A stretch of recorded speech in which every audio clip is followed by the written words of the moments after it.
ನಮಸ್ತೆ. ಚಿಂತಾಮಣಿ ನ್ಯೂಸ್ ವತಿಯಿಂದ ಇದು ತುಂಬ ಗಲೀಜಾಗಿದೆ. ಪರಿಸರ ಮಾಲಿನ್ಯ, ಸಾಂಕ್ರಾಮಿಕ ರೋಗಗಳು.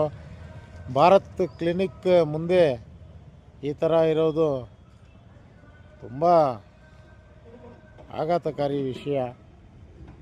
ಮೂರ್ತಿಯವರೇ, ಸ್ಥಳೀಯರು ನೀವು, ಇದರ ಬಗ್ಗೆ ಏನು ಹೇಳ್ತೀರಾ ನೀವು?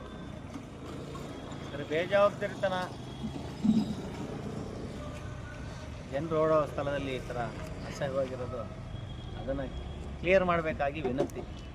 ಇದು ಮೂರ್ತಿಯವರೇ ಹೇಳಿ ಸರ್. ಈಗ ಇದು ಭಾರತ್ ಕ್ಲಿನಿಕ್ ಒಬ್ಬ ದೊಡ್ಡ ಆಸ್ಪತ್ರೆ ಮುಂದೆ ಈ ಥರ ಗಲೀಜಿದೆ. ಈ ಥರ ಯೂರಿನ್ನು ಪಾಸು ಎಲ್ಲ ಮಾಡ್ತಾಯಿದ್ದಾರೆ, ಮಲಮೂತ್ರ ವಿಸರ್ಜನೆ ಮಾಡ್ತಾಯಿದ್ದಾರೆ. ಇದು ಸಾಂಕ್ರಾಮಿಕ ರೋಗಗಳು ಬರೋದು ಖಚಿತನಾ? ಖಚಿತ ಸರ್. ಸಾರ್ವಜನಿಕರು ತಿಳ್ಕೊಂಡಿದ್ದನ್ನು ಸ್ವಚ್ಛತೆ ಮಾಡಬೇಕಾಗಿ ವಿನಂತಿ. ಇದು ಯಾರು ಅಧಿಕಾರಿಗಳ ನಿರ್ಲಕ್ಷ್ಯನೂ ಗೊತ್ತಾಗ್ತಾ ಇಲ್ಲ, ಇಲ್ಲಿನ ಸಾರ್ವಜನಿಕರ ಬೇಜವಾಬ್ದಾರಿನೂ ಗೊತ್ತಾಗ್ತಾ ಇಲ್ಲ.